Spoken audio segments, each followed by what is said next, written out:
देखिए जो 15 से 20 लाख का सेगमेंट है ना गाड़ी खरीदने का, जहाँ पर आपको एसयूवी मिलती है, वहाँ पर जितनी गाड़ियाँ हैं उससे ज़्यादा कन्फ्यूजन है और इंसान परेशान बहुत ज़्यादा होता है। तो मुझे लगा कि आपकी परेशानी का थोड़ा एक सोल्यूशन निकाला जाए और आपकी चॉइस को सिंपल किया जाए। नमस्कार, मेरा नाम मानव है, आप देख रहे हैं टीवी 9 नेटवर्क और आज हम मौजूद हैं टाटा हैरियर एडवेंचर प्लस के साथ।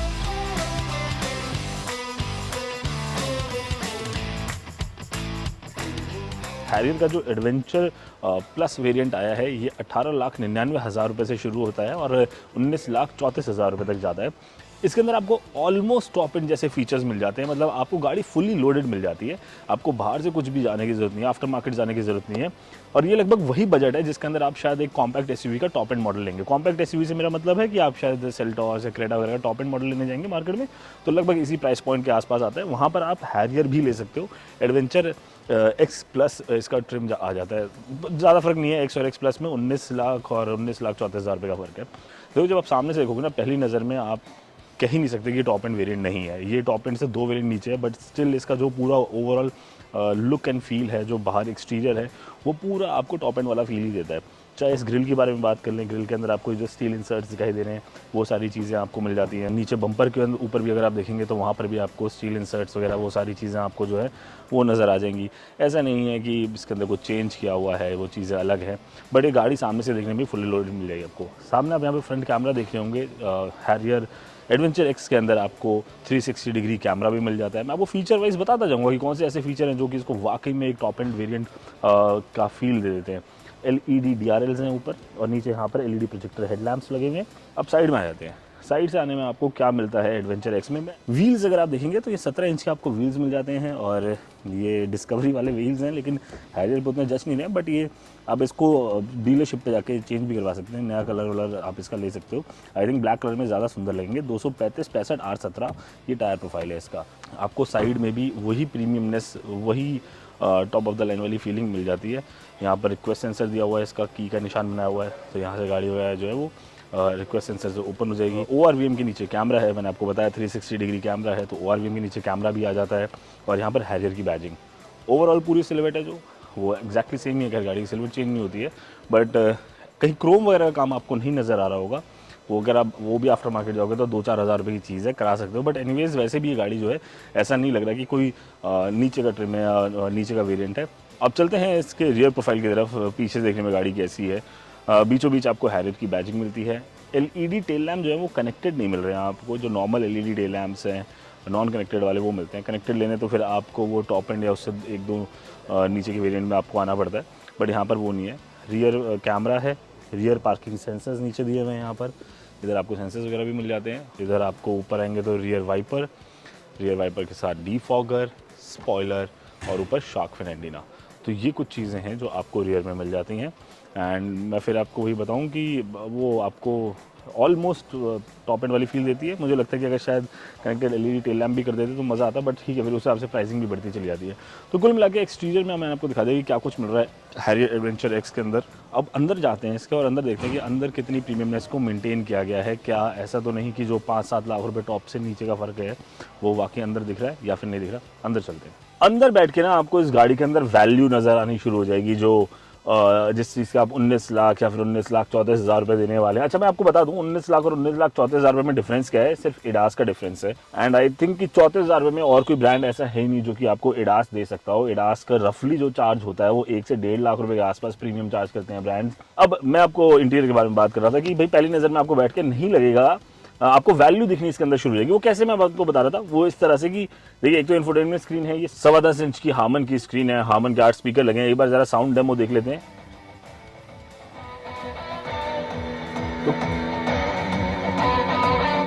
तो कुछ इस तरह की साउंड क्वालिटी जो है वो आपको इसके अंदर मिल जाएगी। इसके काफ़ी सारे इक्वलाइजर में मोड्स भी आपको मिल जाएंगे। डिसेंट साउंड क्वालिटी हार्मन आपको मिल रहा है, तो वहाँ पर आपको इस तरह की परेशानी नहीं आती। टच रिस्पांस वगैरह बढ़िया है, सब कुछ आपको लगभग इसके अंदर मिल जाता है। जिस तरह की चीज़ें आपको एक इंफोटेनमेंट सिस्टम में चाहिए होती हैं।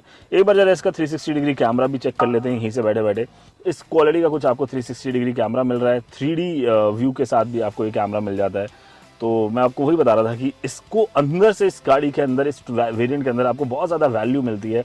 आप मतलब आप जो 4 लाख रुपए गैप है ना, वो आपको महसूस नहीं होगा। आपको लगेगा कि भाई किसी ने मेरे को शायद वो 4 लाख रुपए डिस्काउंट दे दिया। वो वाली फीलिंग आपको इसके अंदर ज़रूर आ जाएगी। तो ये रहा इसका 360 डिग्री कैमरा। और थोड़ा सा नीचे आएंगे अपन लोग तो यहाँ पर आपको एसी इवेंट्स वगैरह इसके दिखाई दे जाएंगे। इधर यहाँ पर एक ये टच पैनल इन्होंने लगा रखा है, यहाँ पर आप इसके ब्लोअर, एसी ब्लोअर वगैरह, एचवैक कंट्रोल्स हैं, एसी ब्लोअर कम करना, ज़्यादा करना।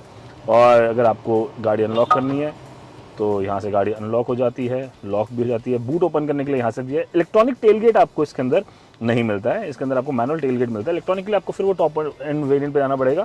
आई थिंक वो आप अवॉइड भी कर सकते हो कि क्योंकि जब जितना आपको प्राइस में डिस्काउंट मिल रहा है ना, वहाँ पर वो बात जस्टिफाइड है कि ठीक है भाई इलेक्ट्रॉनिक टेलगेट ही तो माइनस किया, कोई बहुत बड़ी चीज़ तो माइनस नहीं कर दी। ओवरऑल अगर आप डैश देखोगे तो यहाँ पर आपको हल्का हार्ड प्लास्टिक दिया, बट इधर आप देखेंगे तो बढ़िया गार्निशिंग दी हुई है, हल्की वुडन फिनिश के इंसर्ट्स जो है वो ऐड कर दिए हैं। इधर पियानो ब्लैक फिनिश है और यहाँ पर बढ़िया फैब्रिक का काम है, स्टिचिंग वगैरह भी जो है वो बढ़िया लग रही है। तो गुड फिट एंड फिनिश, अंदर वो प्रीमियमनेस को मेंटेन करा है टाटा ने। वैसे तो इसके अंदर Apple CarPlay, Android auto, wireless भी है, बट फिर भी आप तार से चलाना चाहे तो आपकी इच्छा है भाई साहब। यहाँ पे पोर्ट दे रखा है, USB A टाइप पोर्ट है, आप उसका यूज़ कर सकते हैं। वायरलेस चार्जिंग पैड जो है वो गायब है, वो हटा दिया है। पर देखो आप छोटी छोटी चीज़ें ऐसी होती हैं जो हो तो लगता है कि वाह क्या चीज़ दे दी, अगर ना हो तो आप ऐसा मिस भी नहीं करेंगे, क्योंकि चलो यहाँ पे केबल से आप चार्ज कर लोगे। एनीवेज वायरलेस चार्जिंग पैड मेरे को तो पर्सनली बहुत ज़्यादा पसंद है नहीं। उसके बाद यहाँ पर अपन नीचे आएंगे तो इधर आपको ये ड्राइव डायल मिल जाता है, यहाँ से आप अलग अलग ड्राइव मोड जो है वो सिलेक्ट कर सकते हो। ये पहला मोड आया है इसका वेट मोड, दूसरा मोड चलेंगे रफ मोड, और तीसरे मोड पे आ गए तो नॉर्मल मोड पर गाड़ी आ गई। इधर इको मोड का बटन दिया हुआ है, ठीक है जी। और इसके अलावा सिटी मोड पे आ गए हम, और यहाँ पर आता है स्पोर्ट मोड। तो आपको सारे ड्राइविंग मोड्स जो हैं वो भी मिल जा रहे हैं। गियर शिफ्टर भी मिल जा रहा है इसके अंदर आपको। ये जो मैंने आपको प्राइसिंग बताई ये मैनुअल की प्राइसिंग है, अभी ऑटोमेटिक की प्राइसिंग आई नहीं है, बट ऑटोमेटिक आप मान के चलो कि आपको मोर और लेस 1.25 लाख रुपए के आसपास आपको ऑटोमेटिकली देना पड़ेगा। लेकिन मैनुअल में भी आपको सारी चीज़ें मिलेंगी ट्रांसमिशन के अलावा, और ट्रांसमिशन मैनुअल मिलेगा, बट जो मैं फीचर्स दिखा रहा हूँ आपको वो सारे मिल जाएंगे। नीचे आपको electronic parking brake, auto hold का फीचर मिल जाता है, और इधर आपको 3 कप होल्डर दिए हुए हैं।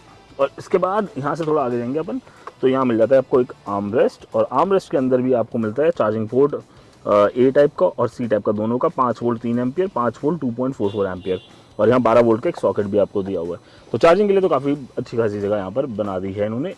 स्टीयरिंग की तरफ हम देखें तो ये टिपिकल टाटा स्टीयरिंग, जो डी कट का स्टीयरिंग आ रहा है टाटा का, और ये वाला लोगो आपको मिल जाता है जो अंदर ये इल्यूमिनेटेड लोगो है जो जलता है। और उसके बाद यहाँ पर स्टीयरिंग माउंटेड सारे कंट्रोल हैं, वही आपको टॉप एंड वाली फील देंगे। ऐसा नहीं कि कोई डेड बटन यहाँ पर लगाया हुआ है जो कि फील मार देता है, डेड बटन कोई भी नहीं है। हर एक बटन जो है वो फंक्शनल है, फ़ोन उठाना, फ़ोन काटना, ब्लूटूथ कनेक्टिविटी, वॉइस कमांड भी है, वॉल्यूम अप डाउन नेक्स्ट वगैरह करने के लिए। यहाँ से आप MID को स्विच कर सकते हो, क्रूज कंट्रोल वगैरह सेट कर सकते हो, एडास के फीचर वगैरह लगा सकते हो। डिजिटल क्लस्टर मिलता है 10.25 इंच का, which is very good. So screen के अंदर भी आपको सारी चीज़ें मिल जाती हैं, आपके व्हीकल इन्फो और नेविगेशन, मीडिया, नोटिफिकेशन, ये सब चीज़ें जो भी आप टॉप मॉडल में एक्सपीरियंस करते हैं वो सारी चीज़ें आपको जो है वो आपको ये वाला एडवेंचर एक्स प्लस और एडवेंचर एक्स जो है वो भी ऑफर करता है। वो सारी चीज़ें, पूरा डिजिटल क्लस्टर आ गया। यहाँ पर आपको वो वाइपर वगैरह के कंट्रोल दे दिए हैं, ऑटोमेटिक वाइपर हैं, और इधर आपको हेडलैम्प्स के कंट्रोल वगैरह मिल जाते हैं। अब एक बार जरा बाहर से आके मेरी सीट की तरफ आइए। सो एक चीज़ मैं आपको और दिखाना चाहता हूँ जो वाकई में एक प्रीमियम फीचर है, और इस वेरिएंट के अंदर डाल के टाटा ने एक अच्छा काम किया है। वो जो एक स्टेटस सिंबल वाली बात है वो ये है कि इलेक्ट्रॉनिकली कंट्रोल सीट्स दी हैं, इलेक्ट्रॉनिकली कंट्रोल हो जाती है, ऊपर नीचे हाइट एडजस्ट हो जाएगी, आगे पीछे हो जाएगा, रिक्लाइन एंगल हो जाएगा। सो ये 6 वे हो गया, 1 2 3 4 5 6, तो 6 वे एडजस्टेबल इलेक्ट्रॉनिक सीट है। खाली ड्राइवर के लिए है, पैसेंजर के लिए वो चीज़ नहीं है। इसके अलावा डोर की क्वालिटी भी अपन लोग एक बार ही देख लें तो डोर पे हालांकि सॉफ्ट मटेरियल यहाँ पर बस लगाया हुआ है जहाँ पे आपका आर्म लगेगा, इधर थोड़ा हार्ड प्लास्टिक है, नीचे भी थोड़ा सा हार्ड प्लास्टिक है, बट वो बेज और ब्लैक वाला जो कॉम्बिनेशन है वो इसको अच्छा दिखा रहा है। पेडल शिफ्टर्स भी आपको इसके अंदर मिल जाते हैं, AD टॉर्क कन्वर्टर ट्रांसमिशन आता है इसमें, और पेडल शिफ्टर्स भी आपको साथ में मिलते हैं। सेकंड रो में चलते हैं, स्पेसिंग वगैरह कितनी है, क्या चीज़ें हैं, कैसी है। देखो गाड़ी तो बढ़िया SUV वाला पूरा स्टांस है, अब ज़रा स्पेस भी देखनी ज़रूरी है ना। और सेकंड रो में मिलती है आपको इतनी जगह, यहाँ थाई सपोर्ट बढ़िया, बेहतरीन थाई सपोर्ट, अच्छा नी रूम, अच्छा लेग रूम, ये सारी चीज़ें आपको मिल जाती हैं। अच्छा हेड रूम, उसकी भी शिकायत आपको यहाँ पर नहीं मिलेगी। और तो और इधर आओ, सेकंड रो में पिलर पे AC लगाया हुआ है, तो AC वेंट, यहाँ से आपको हवा आएगी।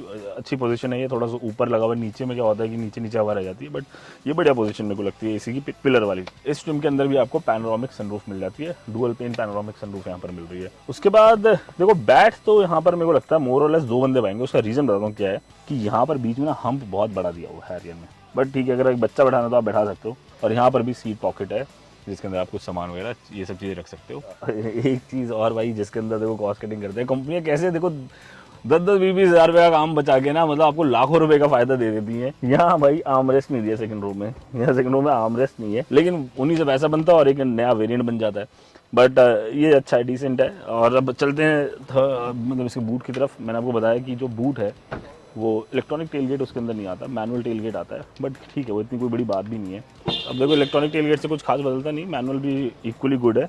बट आपको यहाँ पर एक लाजवाब बूट स्पेस मिलती है टाटा हैरियर के अंदर। मतलब इसके अंदर मुझे लगता है अगर आप 6 बंदों का सामान भी लेकर जाओगे ना, तो भी ये जगह जो है वो नहीं भरने वाली है। लीटर्स में इसके बारे में बात करें तो कितने लीटर इसमें आप सामान जो है एज अ वॉल्यूम भर सकते हो, वो मैं आपको बता देता हूँ। हैरियर के अंदर आपको 445 लीटर का बूट स्पेस मिलता है। लेकिन एक चीज़ मैं आपको बताऊँ तो इसके अंदर स्पेयर व्हील नहीं है। वही मैं आपको कह रहा था कि 10-10 20-20 हज़ार रुपये का सामान बचा के कंपनी ने जो आपको वैल्यू प्रोवाइड करने की कोशिश करी है। स्टेपनी नहीं मिलेगी आपको, स्पेयर व्हील नहीं मिलेगा, इसकी जगह आपको एक पंचर किट मिल जाएगी। तो कभी गाड़ी पंचर होगी तो खुद पंचर लगा के आसपास चले जाएगा। बट वैसे भी अगर आप देखो तो यार, मैंने देखा है मेरी खुद की गाड़ी में भाई 3-4 साल तक मैंने स्पेयर व्हील यूज़ ही नहीं करा। कभी रोटेशन वगैरह कराई तो एक अलग बात होती है, बट जो भी स्पेयर व्हील होता है वो यूज़ में नहीं आता है। ऐसा कि आजकल ट्यूबलेस टायर है, पता लग जाता है हवा कम हो रहा है, TPMS लग रखा है दुनिया जहान में, तो पता ही लग जाता है कि हवा कम है, जाके हवा भरवा लो, या पंक्चर हो है तो पंक्चर लगवा लो। बट उसके बदले में आपको एक वैल्यू फॉर मनी वेरिएंट मिल रहा है। 19,35,000 रुपये में आपको हैरियर मिल रही है, एडास लेवल 2 मिल जा रहा है, सनरूफ मिल जा रहा है, अलॉय व्हील्स मिल जाते हैं, हार्मन के स्पीकर मिल जाते हैं। आई थिंक इससे ज़्यादा मांगना थोड़ी नाइंसाफ़ी हो जाएगी। खैर अब आप बताइए आपको ये वाला वेरिएंट कैसा लग रहा है? क्या आपको लग रहा है कि जो कन्फ्यूजन थी 15 से 20 लाख के बजट की वो और बढ़ गई या थोड़ी कम हो गई? क्या आप भी एक कॉम्पैक्ट SUV से मिड साइज SUV की तरफ अब बढ़ने में आपको आसानी होगी या नहीं? कमेंट करके बताइएगा। या फिर अगर आप एक हैरियर ओनर है तो बताएं कैसा रिस्पॉन्स है गाड़ी का, क्या लग रहा है आपको, मज़ा आता है चलाने में, नहीं आता, टाटा को और क्या बेहतर करना चाहिए क्या नहीं, सारी बातें कमेंट करके बता दीजिएगा। जब भी गाड़ी चलाएं सीट बेल्ट ज़रूर लगाएं, एक अच्छे मानव बने। जय हिंद कहें।